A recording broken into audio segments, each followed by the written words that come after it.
क्या आप जानते हैं कि दीमक की रानी ना खुद चल सकती है और ना ही अपने हाथों से खाना खा सकती है।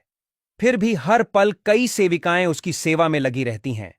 खाना खिलाने से लेकर उसकी हर छोटी बड़ी जरूरत पूरी करती है। लेकिन एक दिन रानी दीमक एक ऐसी चौंका देने वाली गलती कर बैठती है जिसके कारण वही सेविकाएं उसे भूखा रखकर तड़प तड़प कर मरने के लिए छोड़ देती हैं। तो चलिए जानते हैं कि रानी दीमक ऐसी कौन सी गलती करती है जिसका परिणाम उसकी मौत होता है। दरअसल दीमक की रानी ऐसी जीव है जिसके दम पर दीमक की पूरी कॉलोनी चलती है और वह पूरी कॉलोनी की मां होती है। ये रानी दीमक के लिए एक अलग से राउंड शेप में एक कमरा होता है।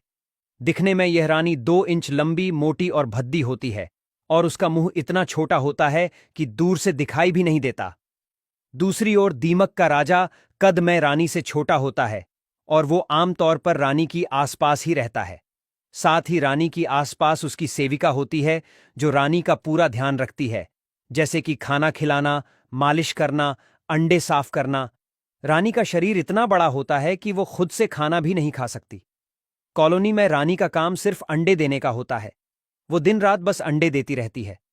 वैज्ञानिकों के संशोधन के हिसाब से रानी दीमक 1 मिनट में 60 अंडे देती है, जिसका मतलब है कि 24 घंटे में तकरीबन 80,000 जीतने अंडे देती है।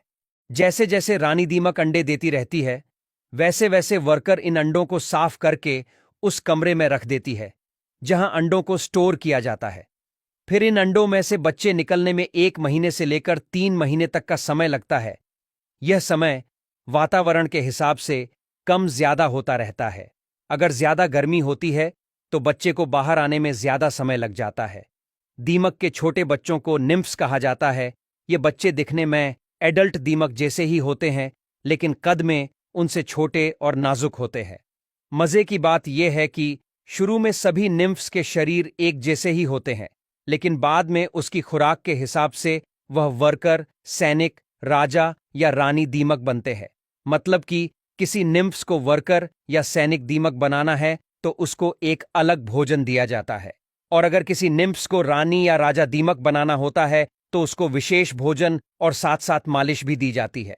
आमतौर पर अगर रानी दीमक बीमार हो जाती है या ठीक तरह से अंडे नहीं देती, तब सेविकाएं इस स्थिति को समझती हैं और तुरंत हरकत में आ जाती हैं। वे रानी को विशेष और ज्यादा भोजन देने लगती हैं और उसकी मालिश भी करने लगती है, जिससे रानी दीमक को ज्यादा ताकत मिले और वह फिर से अधिक अंडे देने लगे। लेकिन अगर रानी दीमक पूरी तरह से अंडे देना बंद कर देती है तो सेविकाएं उसको खाना देना बंद कर देती है और उसे भूख से तड़पकर मरने के लिए छोड़ देती है। क्योंकि रानी दीमक अंडे नहीं देती तो रानी उसके किसी काम की नहीं रहती। फिर कॉलोनी में से एक और तंदुरुस्त दीमक को चुनकर उसको विशेष भोजन देने लगते हैं, जिससे वह रानी बने और अंडे देने की प्रक्रिया फिर से शुरू हो सके।